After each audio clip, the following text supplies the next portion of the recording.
हरे कृष्णा। कैसे हैं आप सभी? मुझे आशा है कि आप सब बहुत अच्छे होंगे और श्री श्री राधा माधव की कृपा आप सभी पर हमेशा हमेशा बनी रहे।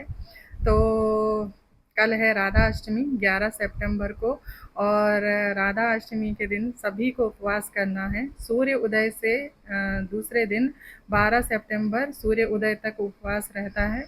और सुबह जल्दी उठेंगे, जल्दी उठकर स्नान आदि करके भगवान को जो है उनको जो रोज़ की दिनचर्या हमारी होती है सेवा पूजा की, वो कर लेंगे। और उनको जो भोग लगता है सुबह, जो भी आप भोग लगाते हैं वो लगा दीजिए। और फिर उनको अभिषेक करवाइए, पंचामृत से अभिषेक करवाना है।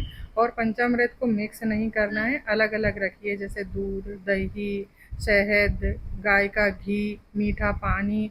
तो ये 5 चीज़ें हो गई, तो इनसे आप उनको अभिषेक करवाइए अलग अलग। और फिर उसके बाद में उन्हें अच्छे से स्नान आदि करवा कर और उन्हें अच्छे से सुंदर वस्त्र धारण करवाइए।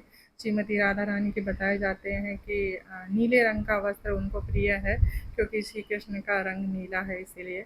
और अगर आपके घर में दोनों विग्रह नहीं है श्री राधा माधव के, तो आप ऐसा कर सकते हैं, श्री कृष्ण का ही अगर विग्रह है तो आप उनका ही अभिषेक करवा सकते हैं, क्योंकि श्री कृष्ण और श्रीमती राधा रानी अलग नहीं है, वो एक ही है।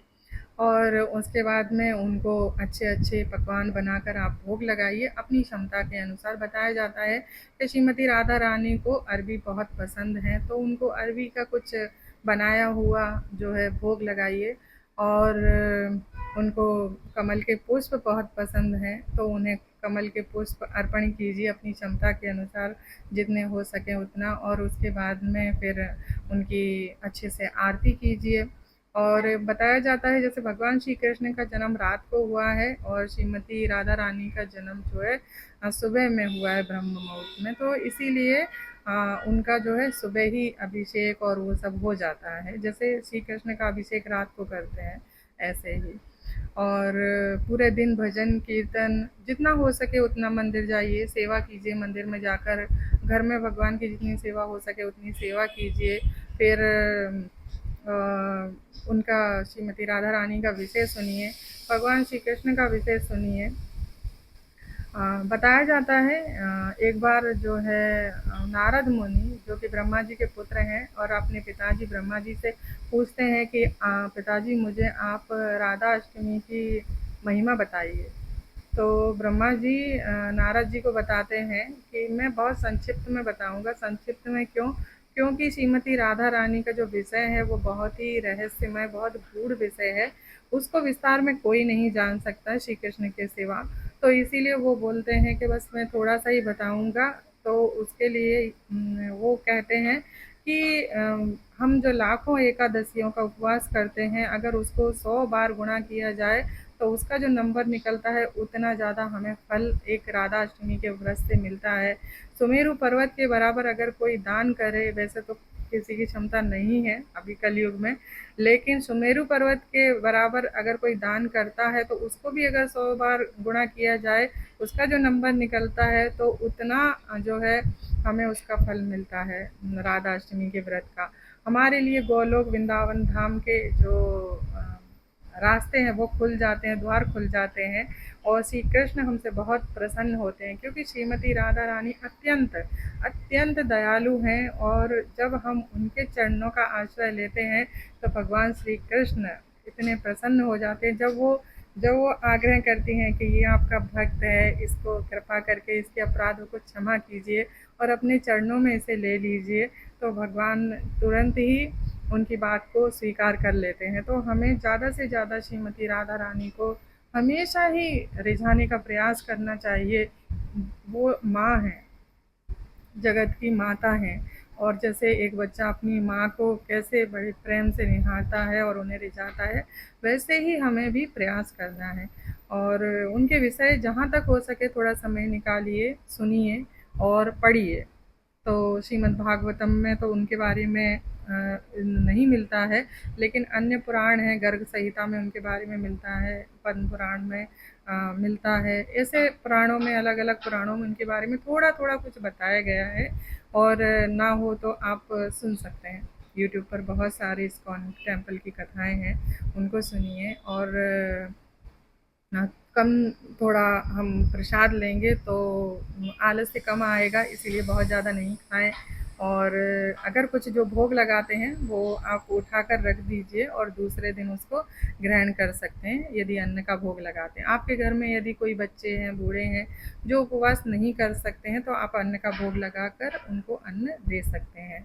और तुलसी जी का पान रख कर ही भोग लगाना है। यदि श्रीमती राधा रानी और श्री कृष्ण दोनों साथ में ही होते हैं, और अगर आप श्री कृष्ण की ही सेवा करते हैं तो वो उनके अंदर भी श्रीमती राधा रानी है, तो तुलसी जी का पत्र रखकर ही भोग लगेगा, क्योंकि काफ़ी सारे ऐसे भी सवाल आने लगेंगे इसीलिए। यदि कोई माता बहन है मासिक धर्म में है तो भी आपको राधा अष्टमी का उपवास करना है। सेवा पूजा आप नहीं कर सकते हैं, मत कीजिए, कोई बात नहीं है, सिर्फ उपवास कीजिए, मानसिक रूप से उनकी सेवा कीजिए और उनसे प्रार्थना कीजिए कि अगली बार आप उनकी सेवा भी कर पाएँ, और नहीं भी कर पाते हैं इस वजह से, तो ये तो देखिए ऐसी चीज़ है कि नेचुरल चीज़ है, इसका कुछ नहीं कर सकते। लेकिन हमारी सेवा भक्ति कभी भी रुकनी नहीं चाहिए, अधिक से अधिक जप करें। और बस जितना मुझे पता था उतना मैंने बताने का प्रयास किया है। अगर कुछ भी रह जाता है, छूट जाता है, तो आप सवाल पूछ लीजिएगा। अगली बार अगर ये शरीर रहेगा तो हम ज़रूर फिर से शेयर करेंगे आपके साथ में। हरे कृष्णा, हरि बोल। तो आज हम बना रहे हैं बर्फ़ी। ये जो मैंने वीडियो बनाया था ये राधा अष्टमी के लिए ही बनाया था। तो मैंने सोचा राधा अष्टमी आएगी तो मैं इसको आप सबके लिए यूट्यूब पर डाल दूँगी। और यहाँ पे मैं नारियल, मूँगफली और मावा मिक्स करके बर्फ़ी बना रही हूँ। तो मैंने जो सूखा नारियल है उसको घिस लिया है, और ये मूँगफली है इन्हें सेक रही हूँ। अंदाज़े से ही ले लेना है चीज़ें, मैं आपको आगे बता दूँगी किस तरीके से बर्फ़ी जो है आपकी बहुत अच्छी जम जाएगी। और ये देखिए एकदम धीमी आंच पे सेकिएगा ताकि मूंगफली की जो मिठास है वो बनी रहती है। बहुत तेज़ आंच पे सेकने से वो थोड़ी कड़वाहट भी पकड़ लेती हैं। और इनको हम पल्स पल्स करके क्रश कर लेंगे। आप देखिएगा इस तरीके से मैं दूसरी तरफ घुमा रही हूँ और थोड़ा थोड़ा पल्स कर करके ही क्रश कर रही हूँ। पाउडर नहीं बनाना है इनका। और उसके बाद में अगर आप चाहें तो उस तरह से कर सकते हैं, लेकिन इस तरह से क्रश करके लेंगे तो ज़्यादा अच्छा रहेगा। और ये मैंने नारियल जो किस लिया था ना, उसको भी मैंने थोड़ा क्रश कर लिया है। और इस कटोरी से हम नाप रहे हैं सारी चीज़ों को, क्योंकि हमें शक्कर भी नाप कर डालनी पड़ेगी इसके अंदर। तो यहाँ पर मैं ये नारियल और मूंगफली दोनों को इस कटोरी से नाप लूँगी। आप कोई भी कटोरी ले लीजिए, उस कटोरी से ही नापिएगा। तो मैंने तो ये कटोरी ले ली है, अंदाजे से ही ली थी मैंने। तो इस कटोरी को मिलाकर ये सभी सामग्रियाँ 3 कटोरी हो जाती हैं। देखिए ये कटोरी मैंने अभी डाली थी, ये दूसरी कटोरी, और आधा कटोरी और है ये सारा सामान, और आधा कटोरी खोआ है। तो मतलब टोटल मिला के 3 कटोरी सारा सामान हो चुका है। तो इसकी जगह पे हम आधी शक्कर लेंगे, यानी कि 3 कटोरी ये सामान है तो 1.5 कटोरी शक्कर लेंगे। तो आप समझ गए, जैसे आप जितना भी ले रहे हो आप ले सकते हैं कुछ भी इसके अंदर, और ड्राई फ्रूट वगैरह भी आप चाहें तो मिला सकते हैं, लेकिन जितनी कटोरी है उसका आधा लेना है आपको शक्कर। तो शक्कर मैंने 1.5 कटोरी यहाँ पे डाल दी है और चाशनी बनने के लिए रख दी है। उसके अंदर मैंने 1 गिलास पानी डाल दिया है, आप वही कटोरी से डाल दीजिए। वो कटोरी इतनी बड़ी थी कि वो 1 गिलास के बराबर ही थी। और ये थाली में थोड़ा घी लगा के रख दूंगी पहले से ही, ताकि पहले से तैयारी रहती है तो जल्दी जल्दी जब हम बर्फ़ी जमाते हैं ना तो वो फिर सेट होने लग जाती है। तो पहले से कुछ चीज़ों की तैयारी कर लेना अच्छा है। यहाँ पे मैं चाशनी चेक कर रही हूँ तो अभी सही तरह से बनी नहीं है, ये एक तार खिंच रहा है, मुझे 2 तार की चाशनी चाहिए, आप देख सकते हैं। और मुझे ध्यान नहीं था शूटिंग करते समय, पीछे का जो बैकग्राउंड है वो भी ऐसा क्रीम कलर का है ना, तो शायद आपको दिखेगा नहीं, लेकिन आप 2 तार की चाशनी बना लीजिएगा। पहले भी मुझे तार का पता नहीं चलता था, लेकिन अब धीरे धीरे पता चलने लग गया है कि 2 तार क्या होता है। आप जैसे जैसे बनाएंगे वैसे वैसे आपको मालूम चलेगा।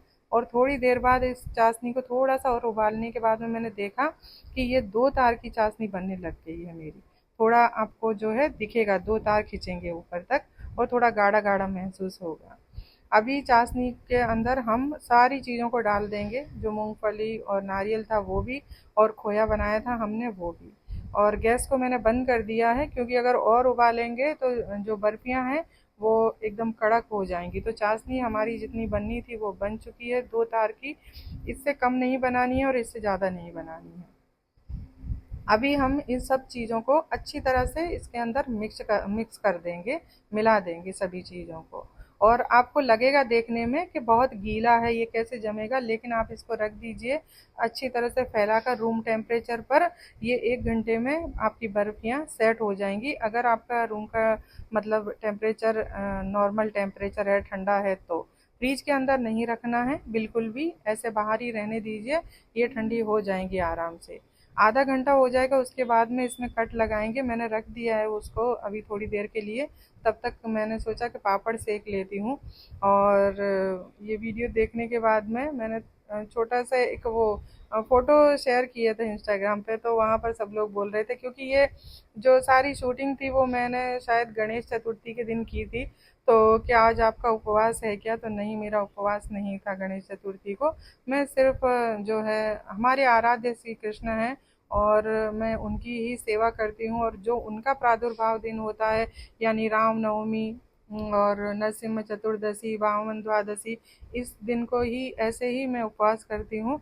दूसरे कोई भी मैंने उपवास काफ़ी सालों से छोड़ दिए हैं। एकादशी करती हूँ, जन्माष्टमी करती हूँ, यही उपवास करती हूँ।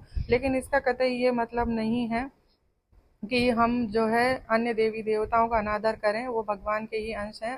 तो हम जो है उनका भी उतना ही सम्मान करते हैं जितना कि हम भगवान का सम्मान करते हैं। तो जब भी कहीं पर भी कोई पंडाल मिलता है मुझे, जो अभी लगे हैं जैसे जगह जगह गणेश जी के, तो मैं हमेशा ही उन्हें झुककर प्रणाम करती हूँ और हम उनका सम्मान करते हैं। यहाँ पर वो सब भगवान की आज्ञा से सारे कार्यभार संभाल रहे हैं, देख रहे हैं। इसीलिए उनका सम्मान और उनका जो आदर है वो पूरा पूरा होना चाहिए। तो इस सवाल का मैंने आपका जवाब दे दिया है। और यहाँ पर ये इसमें जो है हम कट लगा रहे हैं। अभी ये पूरी तरह से जमी नहीं है, इसको और आधे घंटे के लिए मैं रखूँगी ताकि ये सेट हो जाए। तो थोड़ी देर के लिए मैंने फिर से इसको रख दिया था, मतलब आधा घंटा 1 घंटा हो गया था।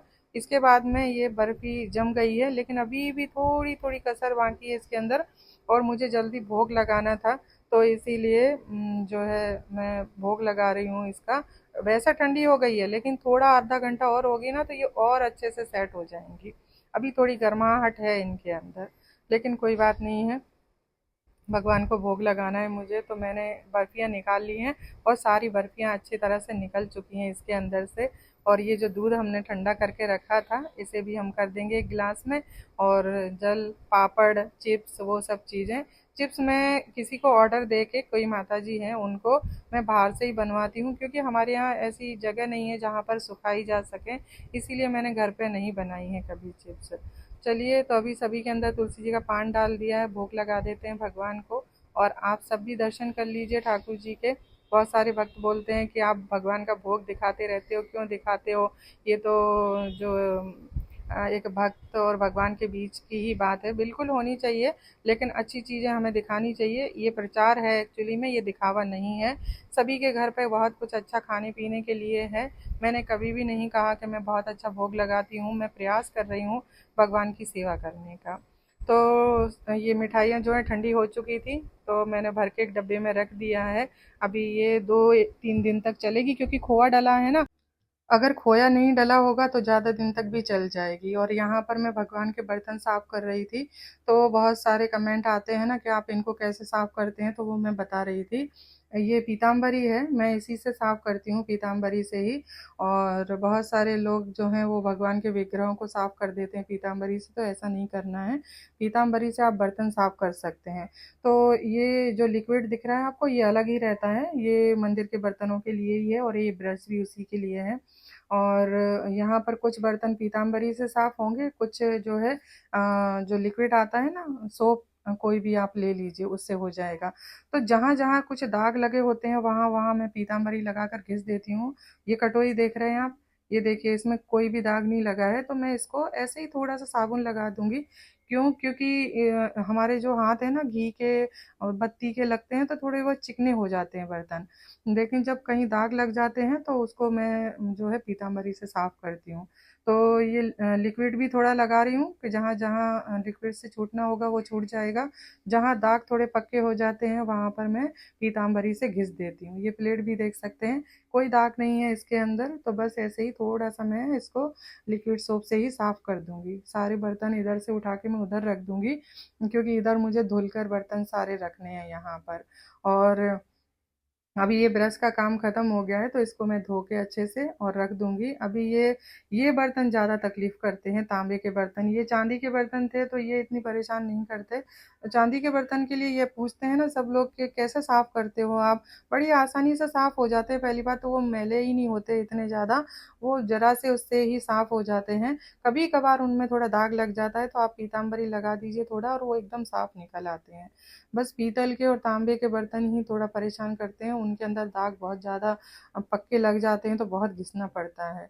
और ये देखिए पीताम्बरी से एकदम साफ और चकाचक बर्तन निकल आते हैं और बहुत ही मतलब अच्छे से धुल जाते हैं इससे। तो अभी ठाकुर जी के बर्तन का जो आप पूछते हैं ना वो बता रही हूँ। ये देखिए मैं आपको नज़दीक से दिखा रही थी कि एकदम दिया जो है वो चमकने लग गया है। तो ज़्यादातर तो वैसे दिए ही खराब हो जाते हैं क्योंकि उनके अंदर बत्ती जलती है ना, इसीलिए। बाकी की चीज़ें इतनी ज़्यादा नहीं होती, वो तो बस थोड़ा सा लिक्विड सोप लगा दो और साफ़ हो जाते हैं। तो आज मैंने आपको ये भी दिखा दिया कि कैसे साफ़ होते हैं। तो आज का वीडियो कैसा लगा मुझे कमेंट करके ज़रूर बताइएगा। और राधा अष्टमी की आपको हार्दिक शुभकामनाएं। अच्छी तरह से राधा अष्टमी मनाइए, व्रत कीजिए और श्रीमती राधा रानी को प्रसन्न कीजिए। फिर मिलेंगे। हरे कृष्णा, हरि बोल।